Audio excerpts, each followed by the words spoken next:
कैसे हो दोस्तों। आज के दिन कौन नहीं जानता अरावली को। गुजरात से शुरू होकर दिल्ली राजगीना हिल तक लगभग 700 किलोमीटर तक जाने वाली ये दीवार दुनिया की सबसे पुरानी माउंटेन रेंज में से एक है। इन पहाड़ों ने एक बहुत ही महत्वपूर्ण काम किया है, थार रेगिस्तान को फैलने से रोका है। अगर ये पहाड़ियाँ ना होती तो दिल्ली, हरियाणा, राजस्थान और मध्य प्रदेश के कई इलाके रेत में दफन हो चुके होते और वाटर लेवल काफी नीचे पहुंच जाता और एयर पॉल्यूशन की तो पूछो ही मत। मैं बात कर रहा हूँ माउंटेन अरावली रेंज और यही आज देश पर खतरा बना हुआ है। मोदी सरकार एक नई डेफिनेशन लेकर आई है जिसके हिसाब से 90% पहाड़ रहेंगे ही नहीं, मतलब पहाड़ों को पहाड़ माना ही नहीं जाएगा और कंस्ट्रक्शन और माइनिंग करना और भी आसान हो जाएगा। जब लोगों को यह पता चला तो लोग रोड पर उतर गए प्रोटेस्ट करने के लिए। सोशल मीडिया पर भी लोगों ने आवाज उठाई। जब सरकार पर दबाव पड़ा तो सरकार ने लोगों को गुमराह करने के लिए और कंफ्यूज करने के लिए एक नोटिस जारी किया कि अब से अरावली पर कोई माइनिंग नहीं हो। आइए समझते हैं इसी मुद्दे को गहराई से आज की इस वीडियो में।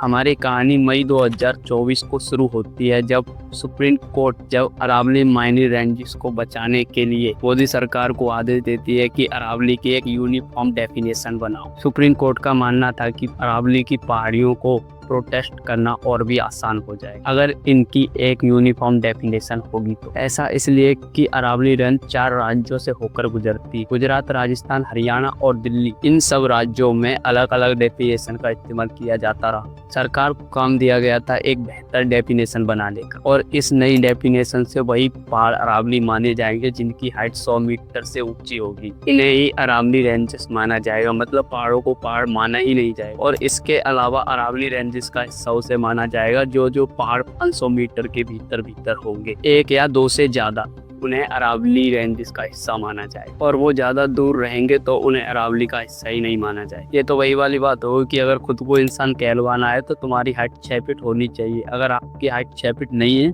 तो आपको इंसान नहीं माना जाएगा। आपको सुनकर लग रहा होगा कि 100 मीटर हाइट तो रखती है, इसमें क्या गलत। लेकिन ध्यान देने वाली यह बात है कि पहाड़ की हाइट मापी कहाँ से जा रही है, बेस लाइन किसे माना जाता है। पूरी दुनिया में पहाड़ों की हाइट को सी लेवल से मापा जाता है। जब हम कहते हैं कि माउंट एवरेस्ट की ऊंचाई 8800 मीटर है तो उसे सी लेवल से कंपेयर करते, लेकिन अरावली के लिए सरकार कहती है कि इसे सी लेवल से नहीं मापा जाएगा, इसे कैलकुलेट किया जाएगा। इनके आसपास के इलाकों से स्कैम वाली बात यह है कि अरावली के आसपास वाले इलाकों की हाइट ऑलरेडी 100 मीटर से ऊंची और अरावली का कोई भी पहाड़ 80 मीटर से 119 मीटर से भी ऊंचा हो सकता है इस नई डेफिनेशन से इसे अरावली का हिस्सा ही ना माना जाए। कई कारण है, आप देखिए 90% से ज्यादा पहाड़ 100 मीटर हाइट से मैच होते ही नहीं, तो इसका मतलब 90% से ज्यादा पहाड़ों को अरावली का हिस्सा ही नहीं माना जाए। राजस्थान में अरावली 1281 पहाड़ों में से सिर्फ 1048 पहाड़ ही 100 मीटर से ऊंचे, यानी कि 8.7 मीटर की पहाड़। 90% से ज्यादा पहाड़ ऑफिशियली पहाड़ माने ही नहीं जाएंगे। हमारी बात यह है दोस्तों कि जब 20 नवंबर 2025 को सरकार ने ये नई डेफिनेशन सुप्रीम कोर्ट को दी तो सुप्रीम कोर्ट ने इस नई डेफिनेशन को एक्सेप्ट भी कर दिया। लेकिन अच्छी खबर यह है कि लोग बेवकूफ नहीं बने। राजस्थान से लेकर दिल्ली तक कुछ ऐसा होने लगा जो आज तक नहीं हुआ। अरावली को बचाने के लिए हजारों लोग सड़कों पर उतर गए। गुड़गांव में लोगों ने हरियाणा के मिनिस्टर के घर जाकर प्रोटेस्ट किया। जयपुर में मार्च करते हुए अंबेडकर सर्कल पर मार्च करते हुए हजारों लोग जमा हुए। जोधपुर में भी प्रोटेस्ट हुआ। सभी प्रोटेस्टर ने मिलकर एक ही बात कही, no Aravalli no light. Aravalli को डिस्ट्रॉय मत करो, हमें सांस मिले। सोशल मीडिया पर भी हैशटैग से अरावली काफी दिनों से ट्रेंड कर रहा। हजारों लोगों ने अरावली पर रील्स बनाई, हजारों लोगों ने यूट्यूब पर अरावली वीडियोस बनाई और कई लोगों ने तो अपनी प्रोफाइल पर अरावली की पिक्चर्स भी अपलोड करी।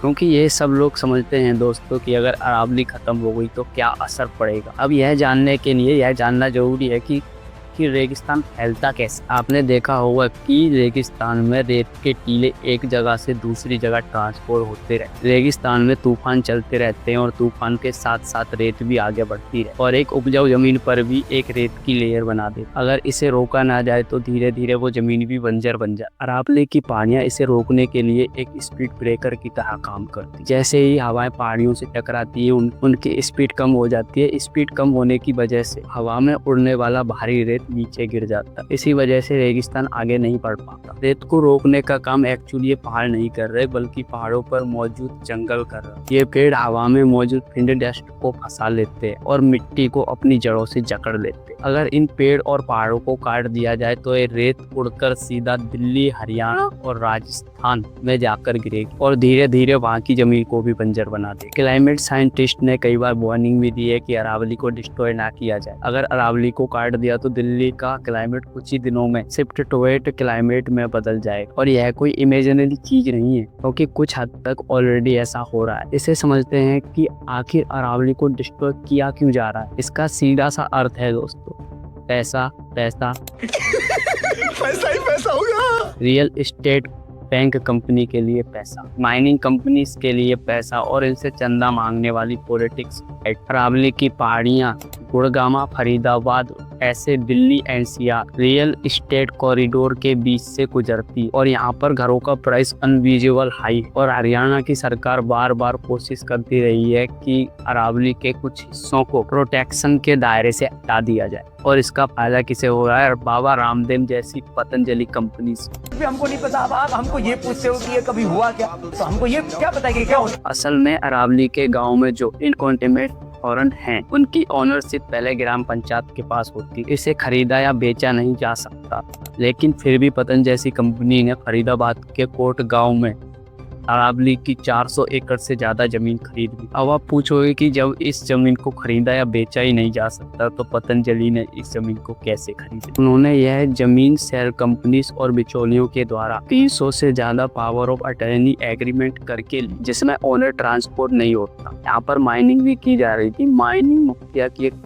स्ट्रॉन्ग लॉबी और यहाँ पर इनके पॉलिटिक्स से बहुत क्लोज रिलेशन होते। यह लोग पॉलिटिक्स की सपोर्ट से इलीगल माइनिंग कर, जैसे कि 2022 में हरियाणा लू में डीएसपी सुरेंद्र सिंह ने इलीगल माइनिंग की खबर मिलने के बाद वहां पर छापा मारा। लेकिन ये माइनिंग माफिया इतने बेखौफ हैं कि इन्होंने एक ट्रक से कुचलकर डीएसपी सुरेंद्र की हत्या कर। अब आप सोच रहे होंगे कि फ्यूचर में कभी अरावली खत्म हो गई, अरावली फ्यूचर में डिस्ट्रॉय हो गई, लेकिन ऐसा नहीं है दोस्तों। ऐसा ऑलरेडी होने लग रहा है पिछले कई सालों से। 1968 में सर्वे इंडिया ने सिर्फ राजस्थान में अरावली के 2020 पहाड़ रिकॉर्ड किए और आज के दिन तक इनमें से 25% पहाड़ गायब हो चुके। सिर्फ एक डिस्ट्रिक्ट अलवर में ही, और आज अलवर में 31 पहाड़ पिछले 50 सालों में खत्म हो गए। इसी तरह इस रिपोर्ट को देखिए, माइनिंग की वजह से हरियाणा के साथ अरावली डिस्ट्रिक्ट में कई अरावली डिस्ट्रॉय हो चुकी और जहाँ जहाँ इन पहाड़ों को डिस्ट्रॉय किया गया वहाँ से 12 ब्रिज उत्पन्न हो गए, जहाँ से थार रिजल्ट की रेत आ गई। 2009 की भी यह रिपोर्ट की अरावली में बने इन 12 गैप्स के जरिए थार रेगिस्तान आगे की तरफ बढ़ रहा। जो इलाके कभी हरे भरे होते थे वो भी अब रेगिस्तान में बदल गए। हरियाणा से लेकर राजस्थान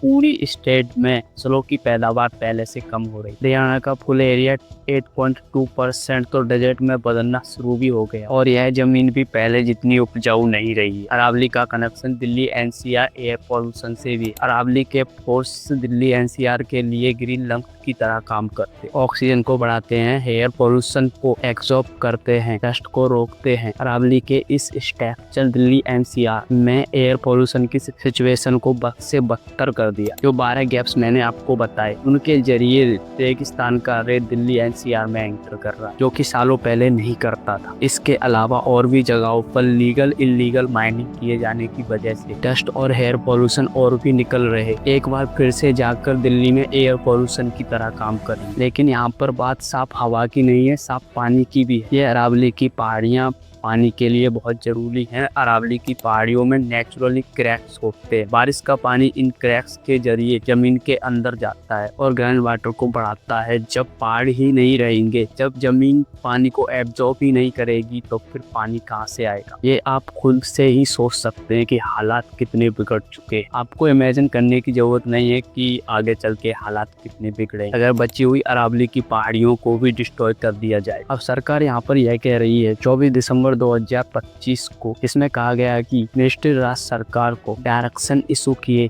कि अरावली में अब से कोई माइनिंग नहीं होगी। माइनिंग करने पर कंप्लीटली बैन लगा दी। ये देखकर आपको लग रहा होगा कि फाइनली लोगों की कोशिश सफल रही। फाइनली सरकार ने लोगों की बात सुन ली और अब से अरावली में कोई माइनिंग नहीं होगी। लेकिन यहाँ पर बात यह है दोस्तों कि पर लोगों को गुमराह किया जा रहा है। इस रिपोर्ट को देखिए, ना तो ये बैन है और ना ये डायरेक्ट। सरकार को अगर लोगों की बात सुननी थी तो सरकार ने 100 मीटर वाली डेफिनेशन को क्यों नहीं बदली। अरावली बचाने वाले लड़ाई लड़ रहे। अरावली विरासत जनवास्ट ने भी कह दिया कि इस प्रेशर रिलीज में कहीं भी ये नहीं कहा गया है कि सरकार 100 मीटर वाली डेफिनेशन को बदलकर कोई नई बेहतर डेफिनेशन लेकर आई। मुझे लगता है कि सरकार इंतजार कर रही है कि कब लोगों का गुस्सा शांत हो, उसके बाद हम इस नई डेफिनेशन पर काम करेंगे। कंफ्यूज करने के लिए यूनियन मिनिस्टर तक कह रहे हैं कि नई डेफिनेशन से 90% तक अरावली प्रोटेक्ट रहेगी, जो कि 100 मीटर के साथ साथ 500 के बीच में 2 या 2 से ज्यादा पहाड़ होंगे। उनके बीच का जो एरिया होगा वो एरिया प्रोटेक्ट रहेगा, वहाँ पर कोई माइनिंग नहीं। एक पहाड़ी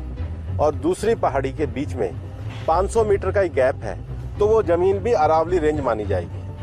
इस डेफिनेशन के आने के बाद 90% से ज्यादा एरिया प्रोटेक्टेड एरिया में। लेकिन सच यह है कि सरकार ने अभी अरावली के 100 मीटर में कितने पहाड़ 500 मीटर दूरी पर, जो पब्लिक डाटा है वो कहता है कि राजस्थान में सिर्फ 8.7% पहाड़ ऐसे हैं जो 100 मीटर से ऊंचे। अगर अब सरकार कह रही है कि 90% से ज्यादा पहाड़ प्रोटेक्ट हैं, अगर ऐसा है तो सबूत दिखाया जाए, नहीं तो ऐसे कोई भी बोल सकता है। और सरकार ने कई क्रिएटर के पास मेल भी करी और उन्हें कहा कि जो तुमने अरावली के ऊपर वीडियो बनाई है उस वीडियो को डिलीट करके एक नई वीडियो बनाओ, उसमें लोगों को बताओ कि माइनिंग से अरावली में कितनी डेवलपमेंट होगी। ये वीडियो देख PR एजेंसी का ये मेल आया, मैं मेल दिखाता हूँ आपको। हाँ, ये तो इनका कहना है कि जो मैंने अरावली हिल्स वाली वीडियो डाली है वो आप डिलीट कर दो और एक नई वीडियो बना दो जिसमें सपोर्ट करो कि अरावली हिल कट रही है, वो बहुत बढ़िया है। क्योंकि कल मुझे भी ऑफर आया था कि भाई आपको सुप्रीम कोर्ट के फेवर में एक वीडियो बनानी है, आप अपना बजट बताओ। इनको एक स्क्रिप्ट दी गई जिसमें कि आप लोगों को जाकर बताओ कि सरकार जो कर रही है वो अरावली को बचाने के लिए कर। इसमें से आप कुछ लोगों को देख सकते हो जिन्होंने सेम स्क्रिप्ट को फॉलो करते हुए वीडियो डाला। अब यहाँ पर सवाल यह है कि अगर 100 मीटर से ऊपर वाली अरावली हिल्स है, इसका मतलब ये नहीं है बाकी सबको हटा दिया जाएगा और माइनिंग के लिए ओपन कर दिया जाएगा। बाकी भी इक्वली प्रोटेक्टेड है। लेकिन सच ये है कि 100 मीटर तो एक टेक्निकल बेंचमार्क है और ये अरावली को एक्सक्लूड करने के लिए नहीं बल्कि क्लियरली आइडेंटिफाई करने के लिए दिया है। सुप्रीम कोर्ट हो या गवर्नमेंट, दोनों की इंटेंशन पहले से ही साफ थी। कुछ समझे दया? हाँ सर, इसका मतलब है इसका मतलब है सरकार को इंटरेस्ट था अरावली को प्रोटेस्ट करने के लिए, तो फिर ये नई डेफिनेशन बनाएगी। अब अच्छी खबर यह है दोस्तों की प्रोटेस्ट करने की वजह से 29 दिसंबर को सुप्रीम कोर्ट ने अपने डिसीजन पर टेम्परेरी बैन लगाया। आपको एक हाई पावर एक्सपोर्ट आप कम्युनिटी बनाएगा जिसमें सारे एक्सपोर्ट होंगे और ये एक्सपोर्ट कम्युनिटी की पूरी रिपोर्ट को गहराई से देखेंगे और जब तक ये एक्सपोर्ट अपनी पूरी डिटेल नहीं दे देते तब तक इस 100 मीटर वाली नई डेफिनेशन पर कोई कार्रवाई नहीं होगी। अब यह इस न्यू कम्युनिटी पर डिपेंड करता है कि यह 100 मीटर वाली नई डेफिनेशन कार्रवाई की जाएगी या फिर नहीं। इसीलिए दोस्तों ये जरूरी है कि सरकार पर दबाव बना रहे और ये 100 मीटर वाली डेफिनेशन हमेशा के लिए बंद हो जाए। इसीलिए अगर हमें देश को बचाना है, देश के पर्यावरण को बचाना है, तो हमें आवाज उठानी बहुत जरूरी चीज। मिलते हैं अपनी किसी नई वीडियो में। नमस्कार दोस्तों।